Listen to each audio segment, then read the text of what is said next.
45-38 BJP 45 India സഖ്യം 38 എന്ന നിലയിലേക്ക് കാര്യങ്ങൾ മാറുന്നു. അത് ചെറുതല്ല ആ സംഖ്യ എന്ന് പറയുന്നത്. കാരണം വിഷ്ണു പറഞ്ഞതുപോലെ 12 സീറ്റിൽ നിന്നാണ് 45ലേക്ക് BJP ഇപ്പോൾ മടങ്ങിയെത്തിയിരിക്കുന്നത്, ലീഡിലേക്ക് മടങ്ങിയെത്തിയിരിക്കുന്നത്.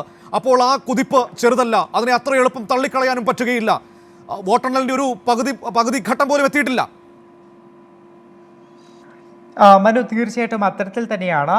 അവിടെയാണ് നമ്മൾ തുടക്കത്തിൽ പറഞ്ഞ ഒരു കാര്യം ഞാൻ വീണ്ടും ആവർത്തിക്കുന്നത്. ഇത്തവണ ഹരിയാനയിൽ തെരഞ്ഞെടുപ്പിലേക്ക് പോകുമ്പോൾ AAP ഉൾപ്പെടെയുള്ള പാർട്ടികൾ ഒറ്റയ്ക്ക് മത്സരിക്കുന്ന, സഖ്യത്തിൽ ചേരാതെ ഒറ്റയ്ക്ക് മത്സരിച്ച ഒരു സാഹചര്യമുണ്ട്.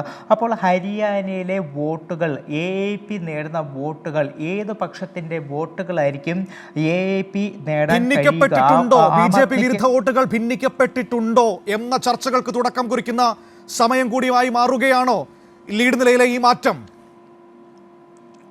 മനു, തീർച്ചയായിട്ടും അത്തരത്തിൽ ചിന്തിക്കേണ്ടിയിരിക്കുന്നു. അത് ഞാൻ തുടക്കത്തിൽ തന്നെ ആ ഒരു കാര്യമായിരുന്നു നമ്മൾ സൂചിപ്പിച്ചു വന്നത്. അതിനുശേഷമാണ് ഇത്തരത്തിൽ കോൺഗ്രസ് വലിയ മുന്നേറ്റം നടത്തുകയും അവിടെ നിന്ന് ഇപ്പോൾ BJP ഹരിയാനയിൽ ലീഡിലേക്ക് വരുന്ന സാഹചര്യമുള്ളത്. ഒരു ഫോട്ടോ ഫിനിഷ് എന്ന നിലയിലേക്ക് പോലും നമുക്ക് പറയേണ്ടി വരും. 45-38 എന്ന നിലയിലേക്കാണ് ഹരിയാനയിൽ ഇപ്പോൾ കാര്യങ്ങൾ പോകുന്നത്. അവിടെയും ഒരു തൂക്ക് മന്ത്രിസഭ അത്തരത്തിൽ ഒരു നിലയിലേക്ക് പോകുമോ എന്നതടക്കമുള്ള കാര്യം നമുക്ക് നോക്കിക്കാണേണ്ടതുണ്ട്.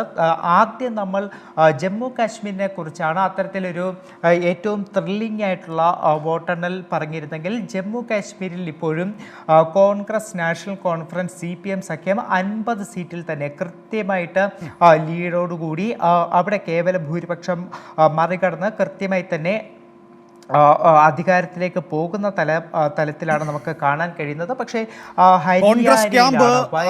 കോൺഗ്രസിന്റെ ദേശീയ ഓഫീസ് അവിടെ ആഹ്ലാദ പ്രകടനങ്ങൾ മെല്ലെ മൂകമായിരിക്കുന്നു എന്നതാണ് ഇപ്പോൾ നമുക്ക് ദൃശ്യങ്ങളിൽ കാണാൻ കഴിയുന്നത്.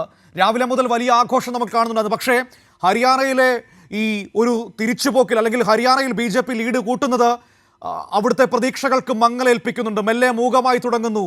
ഇതെന്താണ് സംഭവിക്കുന്നത് എന്നത് വളരെ പ്രധാനപ്പെട്ടതാണ്. കാരണം 7 സീറ്റിൻ്റെ ലീഡ് ഇപ്പോൾ വർദ്ധിപ്പിച്ചിരിക്കുകയാണ്. 45-38 എന്ന നിലയിലേക്ക് ഹരിയാനയിൽ BJP ലീഡ് വർദ്ധിപ്പിച്ചിരിക്കുന്നു. അത് വളരെ പ്രധാനപ്പെട്ടതാണ്. ഇത് എങ്ങനെ സംഭവിച്ചു എന്നത് ഒരുപക്ഷെ കോൺഗ്രസ് നേതൃത്വത്തെയും ആശങ്കപ്പെടുത്തുന്നുണ്ടാകാം, ഇന്ത്യ സഖ്യ നേതൃത്വത്തെയും ആശങ്കപ്പെടുത്തുന്നുണ്ടാകാം. കാരണം അവർ പോലും പ്രതീക്ഷിച്ചതിനപ്പുറമുള്ളൊരു കുതിപ്പായിരുന്നു ആദ്യഘട്ടങ്ങളിൽ കാണാൻ കഴിഞ്ഞത്. 67 സീറ്റിൻ്റെ ലീഡ് വരെ ഒരു ഘട്ടത്തിൽ വന്നതാണ്. BJP കേവലം 12ലേക്ക് ചുരുങ്ങിപ്പോയതാണ്. അവിടെ നിന്ന് അവർ 45 സീറ്റിലേക്കും ഇന്ത്യ സഖ്യം 38 സീറ്റിലേക്കും ചുരുങ്ങുന്നത് കാണുമ്പോൾ അത് ആശങ്കപ്പെടുത്തുന്നുണ്ട്. സ്വാഭാവികമായും പ്രതിപക്ഷ കൂട്ടായ്മയെ അത് നിരാശപ്പെടുത്തുകയും ചെയ്യുന്നുണ്ട്. പക്ഷേ ഒരു സമയം, ഒരു ക്രൂഷ്യൽ ടൈമിനപ്പുറത്തേക്ക് ഇനിയും ബാക്കി നിൽക്കുകയാണ്. ലീഡ് നില ഇനിയും ഏത് മിനിറ്റിൽ വേണമെങ്കിലും മറിയാം എന്നത് ഉറപ്പ് തന്നെയാണ്. പക്ഷേ എങ്കിൽ പോലും നമ്മൾ ഈ സംസാരിച്ചു കൊണ്ടിരിക്കുന്ന പ്രസന്റ് ടൈം അവിടെ നിരാശ നൽകുന്നുണ്ട് ഇത് പ്രതിപക്ഷ സഖ്യത്തിന്.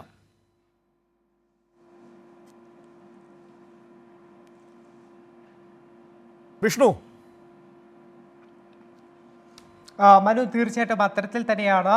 കോൺഗ്രസിനെ സംബന്ധിച്ച് വലിയ ഒരു ആശങ്കയിലേക്ക് കടക്കുന്ന ഘട്ടമാണ്. കാരണം 100% കോൺഗ്രസ് വിജയമുറപ്പിച്ചതാണ് ഹരിയാന. അത് ഹരിയാന തെരഞ്ഞെടുപ്പ് സമയത്തായാൽ പോലും വലിയ തലത്തിൽ ഇത്തവണ ഹരിയാനയിൽ ഭരണം പിടിക്കാൻ കഴിയുമെന്നുള്ള എല്ലാ ആത്മവിശ്വാസവും കോൺഗ്രസിനുണ്ടായിരുന്നു. അത് എക്സിറ്റ് പോൾ പുറത്തു വന്ന സാഹചര്യത്തിലായാലും ഇന്ന് രാവിലെ മുതൽ തന്നെയുള്ള പോസ്റ്റൽ ബാലറ്റ് എണ്ണുമ്പോൾ തന്നെയുള്ള ആ ഒരു ട്രെൻഡായാൽ പോലും കോൺഗ്രസ് കൃത്യമായിട്ടൊരു ആധിപത്യം മുൻനിർത്തിയായിരുന്നു മുന്നോട്ട് പോയത്.